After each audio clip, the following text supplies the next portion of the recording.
One of the most talented and up-and-coming contenders, Shakur Stevenson, gets a third-round knockout against Alberto Guevara in his homecoming debut and calls out the other champions at 126. Tap in. All right, I'm ready. They know when I was down, now they see I bounce back. Now they all in their feelings. My partner told me, King, don't worry about that. Said it's time to make a killing. It's a new day, getting new money, but I don't with new. I'm just sticking to the business and the money is the mission, about to stack it to the ceiling. Now they all in their feelings. So you mad, bro? Now they all in their feelings. Tell me what you mad for. All in their feelings. All in their feelings. So you mad? Now they all in their feelings. Tell me what you mad for. All in their feelings. All in their feelings. It's a new day. They all in their feelings. Money, but I got them all in their feelings. All in their feelings. Now they all in their feelings. About to stack it to the ceiling. Welcome back, everybody. King Boxing Talk checking in. Yes, sir. Don't forget to tap in, man. Hit the like button, hit the subscribe button, hit the bell icon so you can get all the notifications for all new videos that I drop. But let's talk about it, man. Shakur Stevenson. Man, the boy continues to look like the future of boxing. You know what I'm saying? And I've been saying this for a while, you know what I'm saying? Like, I'm very, very high on Shakur Stevenson. Like, I love everything about this kid in and out of the ring. I really think that he's a force to be reckoned with, and I'm gonna tell you why. I'm gonna break it down, but just first want to say he had his fight last night. Alberto Guevara. It was a homecoming fight in his 12. Well, before this fight, in his 11 professional fights, he never had a fight in his home in Newark, New Jersey. So he got that opportunity last night to put on a show in his own backyard in front of all his friends and family, and he did it in very impressive fashion. Back to Alberto Guevara. I tip my hat to him for taking on this challenge, and the reason I say that is because Shakur Stevenson, this guy is so feared at the featherweight division, so feared that he literally had 8 to 9 guys turn down this fight. He had his original opponent. I'm not going to go through all the names. There's too many other guys. But I'm just going to say he had his original opponent that signed for the fight. He dropped out of the fight. His second opponent signed for the fight. He dropped out of the fight. And then his third opponent, Alberto Guevara, he signed up on 8 days' notice. 8 days before the fight, he took on that challenge. And in between those 3 guys that were signing up and dropping out, they were offering that fight. They're trying to find replacements, and guys are saying, no, I'm not signing up for that. I don't want no smoke. No smoke. You know what I'm saying? So, Shakur Stevenson, man, that just speaks to his skill, his ability in the ring, that these guys don't want to face him. So shout out to Guevara, who stepped up. Yeah, he stepped up, but you know, he wasn't ready. Shakur got the stoppage in round 3. Shakur knocked him down in the second round, finished him off in the third round. And if I'm correct, through the 3 rounds of those fights, Shakur got hit 5 times. Think about that.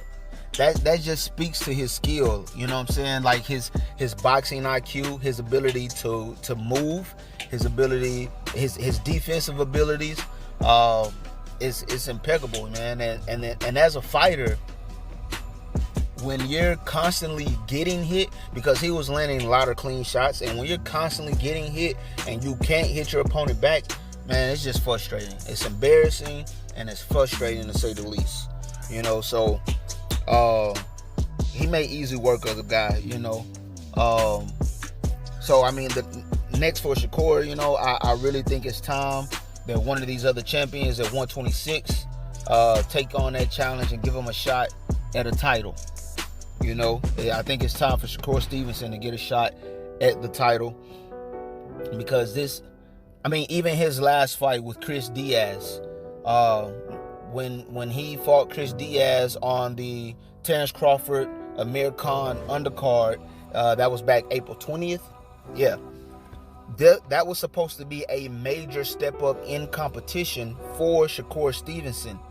Everybody's like, oh, Shakur Stevenson has not faced the level of competition that Chris Diaz is about to bring to the table. This is going to be his toughest challenge. We're really going to see how good Shakur Stevenson is. And we did just that. We saw how good he is. He made light, easy work of Chris Diaz with a unanimous decision.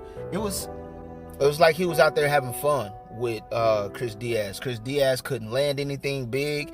He even said that it was frustrating, how it was so hard to hit Shakur Stevenson.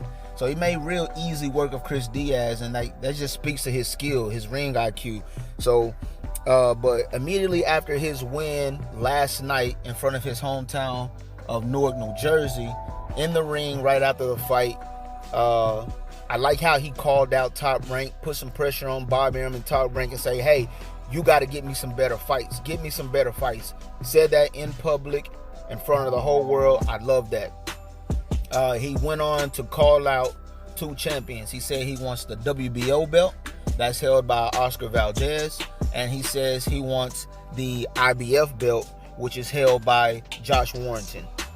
So he says he called them out by name in the ring. I want Oscar Valdez. I want Josh Warrington. He even went as far as to say, Josh Warrington, I will be happy to come to your hometown in England to fight you. And then, so peep this. Even after calling them out in the ring, later on that night, 1:42 a.m., Shakur Stevenson goes to Twitter. This is the same night after his fight. He immediately goes to Twitter. He tags Josh Warrington to make sure that he sees this tweet and quote, "Yo, at Jay Warrington, you free in December? I'll be more than honored to come to England." So, Josh Warrington sees the tweet. He responds, "Get yourself a belt, son, and I'll be more than welcoming for you." And then from there, Shakur responds, "You so soft for that scary ass boy." And I think that's gonna be an issue for Shakur, man. He's the boogeyman at 126. He's these low level competitions. He's making them look like sparring partners, and then you got the champions such as Josh Warrington telling him to get a belt, and then he'll then he'll likely fight him. In Josh Warrington's defense, I will say that he is a champion. He just dealt with his mandatory challenger for the IBF. He just fought his mandatory challenger. And most champions, after you get your mandatory out of the way, you want to look to unify with another champion. So if that is what Josh Warrington is planning to do, then I can understand him not fighting Shakur Stevenson. But if he's not going to unify with another champion at 126 in his next fight, then not fighting Shakur Stevenson either is going to be a clear duck, in my opinion. And as far as the other champion that Shakur called out in Oscar Valdez, it has been rumored that even before this fight, it had been rumored that Oscar Valdez was thinking about vacating his WBO belt and moving up to fighting at 130. So if he doesn't vacate, if he stays at 126, I'd love to see him, giving Shakur Stevenson a shot at the title. If he does vacate the belt and move up, then we should likely see Shakur Stevenson getting the opportunity to fight for that WBO belt, maybe against someone like Carl Frampton. So yeah, man, I'm real excited for Shakur Stevenson, man. Talented. And the thing that some people may not know is he's always training and always sparring with Terrence Bud Crawford. They're in the same camps. They're always in training camp together. You got this guy, Shakur Stevenson. He's 126 pounds, and he's always sparring with a 147-pounder, pound for pound, number one fighter in the world in Terrence Crawford. So he's getting a lot of experience. He's getting a lot of knowledge with the whole B&B Boxing Academy. Bud and Bo Max, shout out to them. They're bringing up some good fighters, man. And Shakur Stevenson, he's always sparring with Terrence Crawford. And you can see that experience translating over into the ring when it comes to Shakur Stevenson's performances, man. It's incredible. He's out of this world. So,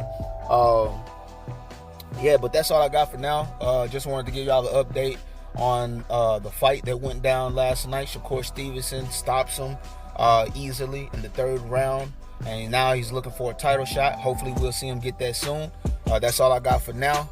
Sincerely yours, King, and I'm gone. So I haven't been on YouTube much lately. I originally created this channel for music. I was once an aspiring artist, but through life's twists and turns, pursuing music is no longer a dream of mine. However, I will still upload new music every now and then. I am working on a new album. It's called In Case You Forgot. But constantly putting out new music is a thing of the past for me now. On this channel, I will be focusing mostly on boxing talk. So if you are a fan of music, hip-hop in particular, or if you're a boxing fan, please tap in. When I say tap in, I mean hit the like button, hit the subscribe button, hit the bell icon so you can get all the notifications for all new videos that I drop on the channel. And last but not least, I want to shout out the channels that inspired me to start giving my thoughts and views on what's going on in the boxing world and reporting some of the breaking news of what's going on in the boxing world. So shout out to those guys: Dante's Boxing Nation, Boxing Ego, Blue Blood Sports TV, Goodfellas Sports TV, Famous Athletics, and Gym Boxing. Salute. It's a lot of other channels that I watch and get my boxing knowledge from, but these are the guys that I literally watch and listen to every single day. So be sure to subscribe to all those guys as well. They put out great content every day. And like I said, man, just tap in, hit the like button, hit the subscribe button, hit the bell icon, and I'm out.